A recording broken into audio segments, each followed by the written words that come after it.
it's Jenny from Ginger Ninja Crafts. How are you? I hope you're doing well. I am here for a new to me collaboration hosted by lovely Jayne, the crafting shade Davies. And Jayne, for months and months, has been doing different themed collabs. So the first Friday of every month, there's a group of crafters who all share projects on a theme, and this is the start of a new cycle. So it'll be May, June, July, and the theme is butterflies and birds. Not the birds and the bees, which I keep wanting to say. So I am going to make a butterfly easel card today, and I'm going to use this die set, which as you can see has been lovingly chewed by packaging by one of the kitty cats. I think that's got Angus's name all over it. So this is the die set I'm going to use. Before I start, so this is by Gemini, by Crafter's Companion. I did think I would try this, which I bought maybe at the start of the year in the sale, and because I've got a couple of cards in my shop which sell really well, which are gatefold. I've got a couple of different foxes and different owls, and I thought I could do the same with butterflies. I've had such a failure with this die, and I thought I'll just show it in case anybody else has figured it out. So it's the Majestic Butterfly Die. The first problem is it wants you to use, to create this gatefold, it wants you to have a 15-inch long bit of paper. I've only got 12 by 12 or A4. They're not 15 inches. So then I thought, well, I'll use it because it's a nice butterfly. Oh, there's the big one. I'll use it just to do like a normal easel card. But the die is so thick that I thought I was going to break my Big Shot. So, has anybody used this die set with a Big Shot Plus? And what sort of sandwich did you use? Because I couldn't use my normal sandwich. It was too thick. And I did try it with a few of the, you know, the embossing mats underneath, but that wasn't thick enough. So that was my failure. But anyway, thankfully, I have so much blooming stuff that I had this set, which is quite similar. Yeah, this is as far as I got with it. So that's a nice bit of scrap card. This one, however, it's thick enough to cut through the double layer, but it's not too thick. So you get the biggest one with the sort of antenna, you get an inside mat, and then you get this one which gives you the detail, and then you get a little one if you want to use it, which I've not used the little one. So I'll show you what I've done, and then I'll show you, because I've done a bit of prep to make this video not so long. So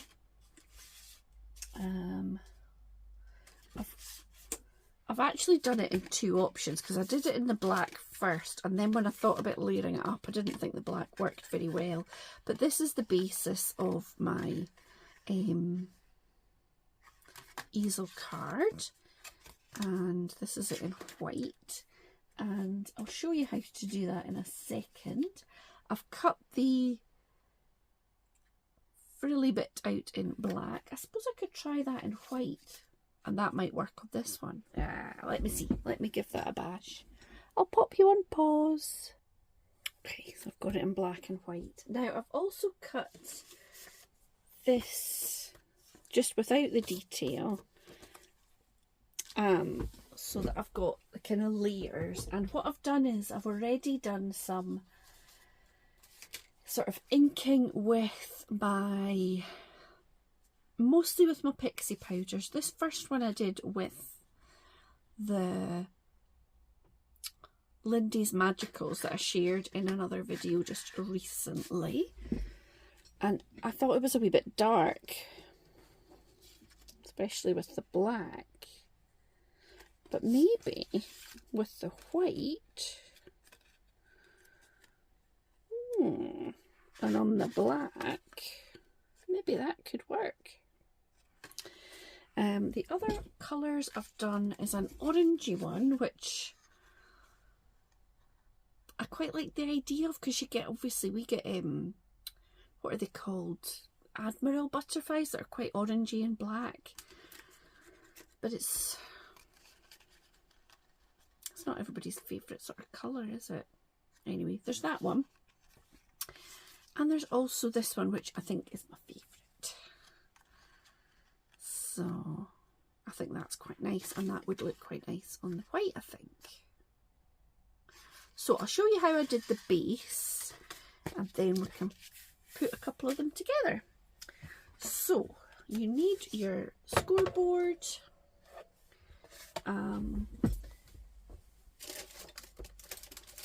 I'm using a thick cardstock for the base of my my card. So I think this is about a 300 GSM.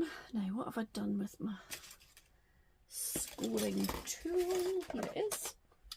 So you want to take the outside edge of your butterfly. You can do this with any sort of large shape that you want to make into a card base. So it comes up to kind of 4 5/8. So I think what I'm going to do is go for 4 3/8, and that's going to give you a little bit of overhang. So I'll show you what I mean in a second. So what did I say? 4 3/8. So I'll just draw that line there. And then I'm going to fold it over and now I'm just going to cut the excess away. You don't need to, but just I think it makes it easier to see this bit.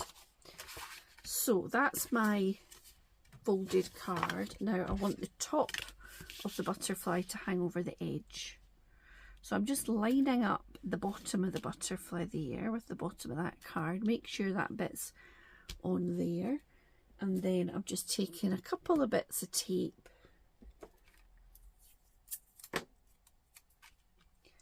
like so and run it through my die cutting machine. Now for me, this cuts absolutely fine. It is designed for making an easel card, so it is quite a strong die, but if you use,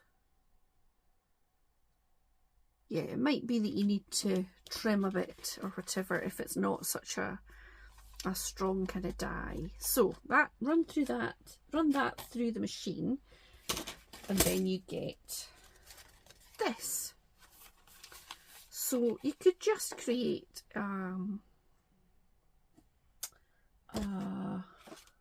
what do you call it, like a normal sort of tent fold card using that. And all you would need to do for that is cut yourself another one of the same shape, but just on one flat piece of card, and stick that on the top, so you get the complete shape of the butterfly, whereas that one's missing the tips of its wings. However, I am going to turn this into, oh no, maybe, yeah, I'm going to turn it into a easel card. So I'm going to get my scoreboard again. And for the top of my card, again, I just want to line that up so it's kind of straight. Looks good. And that was kind of 4 3/8. So I'm going to go for 2. I'm going to go 2 1/4 and just score down there. And so I've got all these bits off my cutting plate. So now I've got a line here, and I'm going to fold that.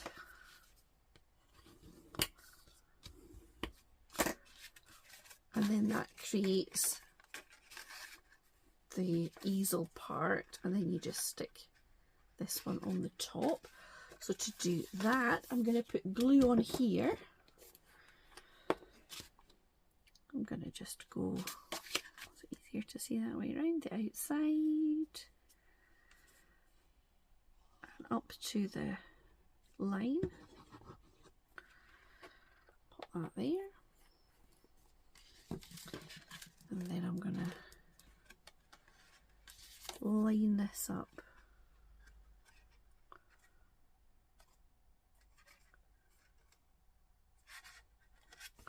And then like this.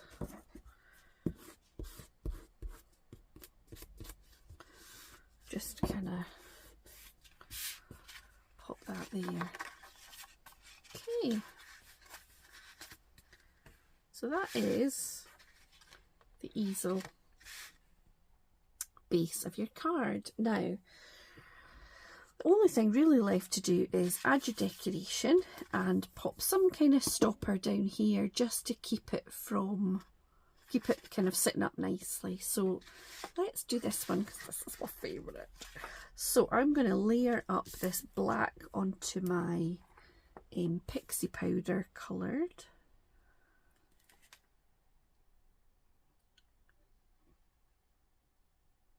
I guess you could just colour it in with your inks, pens, pencils, or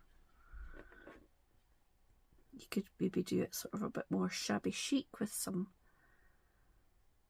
inking and some stamping on top of it.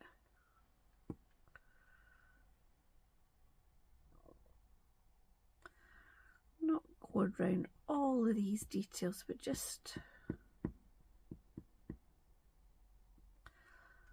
all the wee bits I can see and notice.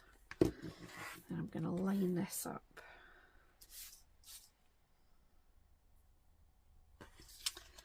On here, and the wet glue gives you time to line that all up perfectly. Oh, it's nice. I just love these colours. The sort of turquoise and the blue and the purple.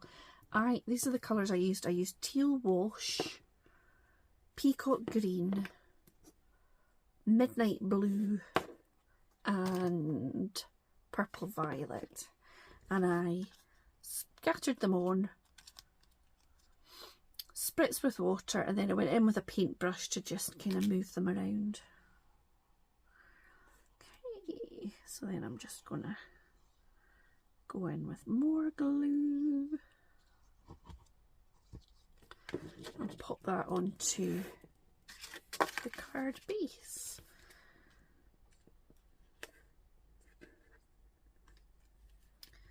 So there we go.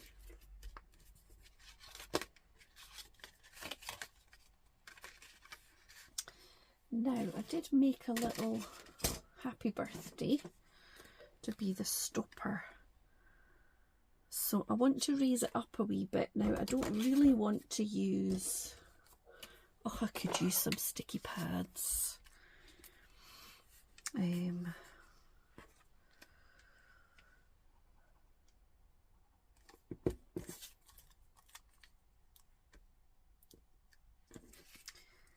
trying to get out of the way of these sticky pads, although I suppose I probably should just use what I've got because they do make it thicker for going through the post. But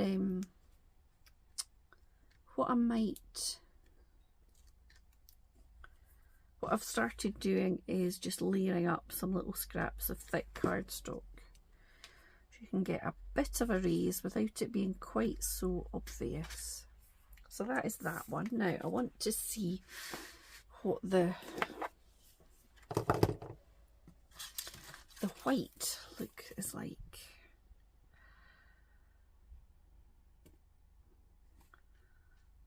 So yeah, I do like butterflies.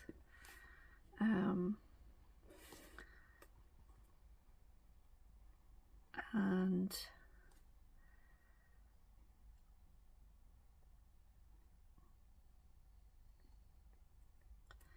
it's good to have a play with the things in your stash, isn't it? The other thing I should mention is there is a whole gang of crafters joining in with this. So please go and check out Jayne if you haven't checked out her channel. She's organising us all. But if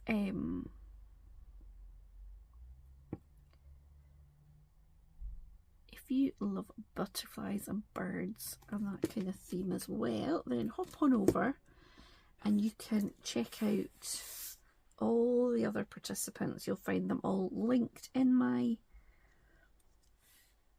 description box underneath this video. There we go. I thought the black against it just kind of, it looked a wee bit too kind of gothy, which, I mean, I don't mind a gothy butterfly. A gothy moth? Oh, I kind of wish I'd gone with the black now.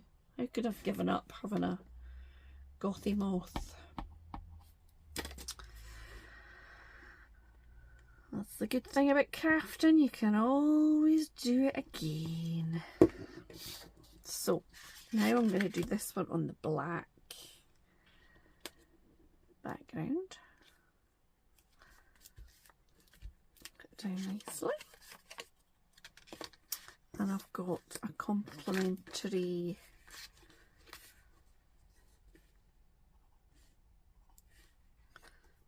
thingy there.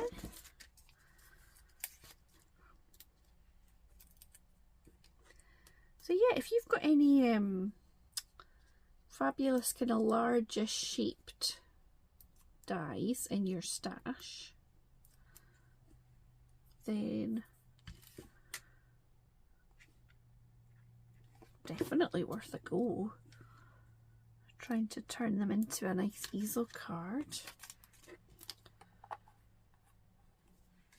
So there we go. So we've got the slightly goth moth and the beautiful blues and purples, and then you can write your message in here, you can write it on here, whatever you prefer. You could even have done, I could even have added a mat in the side using that one. I could have added that in and just chopped off the top, but I just left it blank. So yeah, I hope that you have enjoyed my little butterfly easel cards, and I hope that you'll go and check out all the other lovely crafters that you'll find linked below. Thank you so much for watching. If you've enjoyed my video today, please consider hitting the like button and leave me a wee comment. It makes my day. Thank you so much. I will be back on Sunday? Yeah, I'll be back on Sunday with the next fancy fold card challenge. So tune in then to see what we're going for this month. Thanks again. Take care now. Bye.